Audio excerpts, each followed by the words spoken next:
অন্ধকার কবরে যেতে পারো, ওই কবরটা হবে তোমার জন্য জান্নাত। আর যদি গুনাহগার ব্যক্তি হয়ে অন্ধকার কবরে যাও, আল্লাহর ফেরেশতারা জিজ্ঞাসা করবে, এ আল্লাহর বান্দা রে, আমার আল্লাহ পাক তোমাকে দুনিয়ার মধ্যে 50 বছর হায়াত দিয়েছিল, তুমি ইমানদারির সহিত বলো কয় ওয়াক্ত নামাজ পড়েছো, কয় ওয়াক্ত রোজা রেখেছো, কত রাকাত নামাজ পড়েছো, কয়বার হজ করেছো।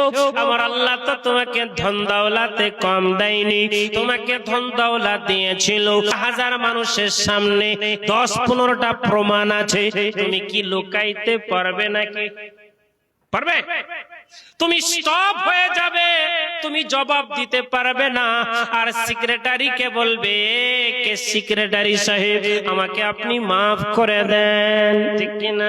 আব্বাজি তুমি যখন, বাবাজি তোমার পিঠে যখন 4-5টা লাঠির বাড়ি পড়বে, তুমি চুপ হয়ে যাবে, জবাব দিতে পারবে না।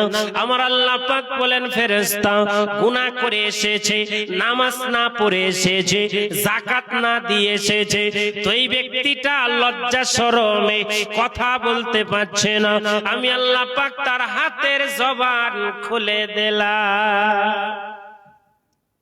হাতের মধ্যে ঠোঁট হয়ে যাবে, দাঁত হয়ে যাবে, জবান হয়ে যাবে। হাতটা আল্লাহ পাকের কাছে সাক্ষী দিবে, ও বাবাজি, আল্লাহ পাকের কাছে সাক্ষী দিবে।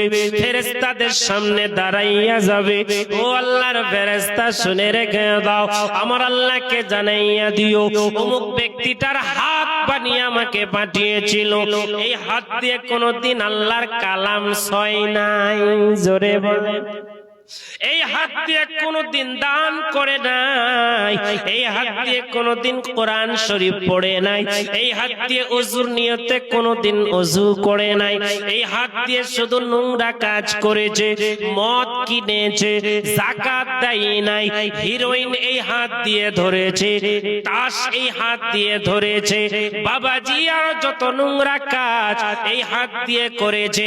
হাত তখন আল্লাহকে বলবে, আল্লাহ আমি হাত করতে চাই নাই, মাওলানা জিয়াউর রহমান নিজে নিজে করিয়েছে, আমি হাত বাধ্য হয়েছি করার জন্য, আল্লাহ আমি হাতকে মাফ করে দাও, কিন্তু জিয়া রহমানকে ছাড়িও না। তোমার রূহকে ছাড়া হবে না। একের পর এক হাত থেকে নিয়ে, মাথা থেকে নিয়ে পা পর্যন্ত জবান খুলে দিবে।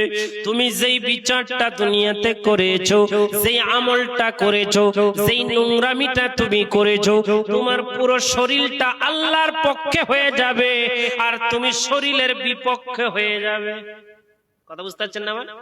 হ্যাঁ, শরীরের বিপক্ষে, অর্থাৎ এই যে শরীরটা, তুমি তেল দাও কত দামি দামি, কত রকম ফেল লাগাও ফর্সা হওয়ার জন্য, অনেক রকম ক্রিম ব্যবহার করো, ঠান্ডার মধ্যে কত রকম শরীরকে সুস্থ রাখার জন্য বডি অয়েল তেল ব্যবহার করি, মুখের মধ্যে কত সুন্দর, গাল ফাটবে বলে পন্ডস ব্যবহার করি।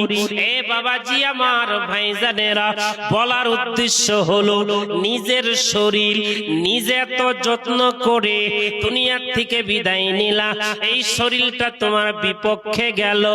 নিজের শরীরের গ্যারান্টি যদি তুমি না দিতে পারো, ভাইয়ের গ্যারান্টি কেমন করে দেবে? কথা বলেন, হ্যাঁ? ভাইয়ের গ্যারান্টি কেমন করে দিবে? মায়ের গ্যারান্টি কেমন করে দিবে? বাপের গ্যারান্টি কেমন করে দিবে? কাল হাসরের মাঠে 99টা নেকি নিয়ে যখন তুমি দৌড়ে বেড়াবে উলঙ্গ অবস্থায়, কি অবস্থায়? ল্যাংটা, সোজা কথা। আমাদের গোদা বাংলায় যদি বলতে যাই, কাল হাসরের মাঠে প্রত্যেকটা মানুষ ল্যাংটা হয়ে দৌড়ে বেড়াবে একটা নেকির জন্য। আল্লাহ রাব্বুল আলামিনের হাবিব বলতে আছেন, পৃথিবীর মানুষেরা শোনো, কাল হাসরের মাঠে, বাবাজি, কাল হাসরের মাঠে যখন তুমি উলঙ্গ হইয়া দৌড়ে বেড়াবে, আল্লাহ পাক বলবে, জিয়াউর রহমান রে, তোমার 99টা নেকি রয়েছে, একটা নেকি যদি কারো কাছে আনতে পারো, একটা নেকি যদি কারো কাছে আনতে পারো, 100টা পূরণ হয়ে যাবে। আমি আল্লাহ তোমাকে মাফ করে দিয়ে জান্নাতের মধ্যে প্রবেশ করব। জিয়াউর রহমান দৌড়াইয়া দৌড়াইয়া মার কাছে যাবে, মায়ের পা ধরবে, মায়ের কপালের মধ্যে চুমা দিবে। মা জননী, আমার আল্লাহ পাক বলেছে গো 99টা নেকি হয়েছে, একটা নেকি যদি তুমি আমাকে দান করো, একটা নেকি যদি হেল্প করো মা, আমার আল্লাহ জান্নাতে দেবে, আমি আর জাহান্নামে যাব না, আমি আর আযাব পাবো না গো মা, আমাকে তুমি একটা নেকি দান করো। তখন মা বলবে, রে জিয়ারুল, আমি মা তোমাকে চিনি না। এ বাবাজি আমার, ভাই জানেরা, বহিন বলবে চিনি না, ভাই বলবে চিনি না, মামা বলবে চিনি না, মামি বলবে চিনে না। বাবাজি রে, সবার কাছে দৌড়াইয়া দৌড়াইয়া পাগল পারা হবে, একটা নেকি তোমাকে কেউ দেবে না।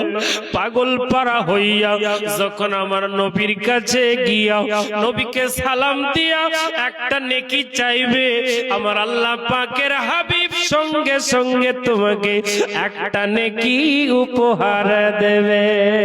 মারহাবা। তাহলে বলেন, দুনিয়ার মানুষের থেকে ইম্পর্টেন্ট মানুষ হলো আপনার আমার নবী, ঠিক কিনা? আর তোমার মহরণ আসিবে কখন কেউ তো জানে না, আর তোমার মরণ আসিবে কখন কেউ তো জানে না। ওই আমি মরে গেলে আমায় তোমরা ভুইলা যাইও না, ওই আমি মরে গেলে আমায় তোমরা ভুইলা যাইও না। আমার মরণ আসিবে কখন কেউ তো জানে না, ঠিক না? তোমার মরণ আসিবে কখন কেউ তো জানে না, ওই আমার মরণ আসিবে কখন কেউ তো জানে না।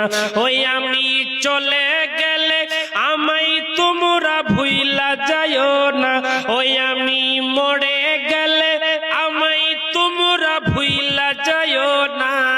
আমার মরণ আসিবে কখন কেউ তো জানে না, আর তোমার মরণ আসিবে কখন কেউ তো জানে না। কথা বলেন ঠিক না? জানুয়ারির মাসে 15 তারিখে বা 16 তারিখে মানুষ জন্ম হবে, এইটা আপনি আমি জানি, বা ডাক্তার হয়তো একটা ইঙ্গিত দিয়ে দেয় নাকি। 10 মাস 10 দিন ছেলে থাকে, কোন মায়ের 9 মাসে হয়, কোন মাসের 10 মাসে হয়, কোন মাসের 11 মাসে হয়ে যায়, হয় না গো? হয়, একটা ইঙ্গিত থাকে, এক কথায় আসার ডেট থাকে কিন্তু যাওয়ার ডেট থাকে, সময় থাকে না। আব্বাজি আমার, ভাইজানেরা, তাই বলতে আছেন, তোমার আমার কে আপন একটু ভাবনা, যিনি আপন তিনি কাঁদেন শাহে মদিনা। আরো জোরে বলুন, তোমার আমার কে আপন একটু ভাবনা, যিনি আপন তিনি কাঁদেন শাহে মদিনা। ও ভাই বুঝবো তখন নবী বিনে আপন কেহ না, ও ভাই বুঝবো তখন নবী ছাড়া আপন কেহ না। তোমার মরণ আসিবে কখন কেউ তো জানে না, আর তোমার মরণ আসিবে কখন কেউ তো জানে না। ওই কবরে মা বাবাকে দেখা যাবে না, দেখবো যাকে তিনি হলেন শাহে মদিনা।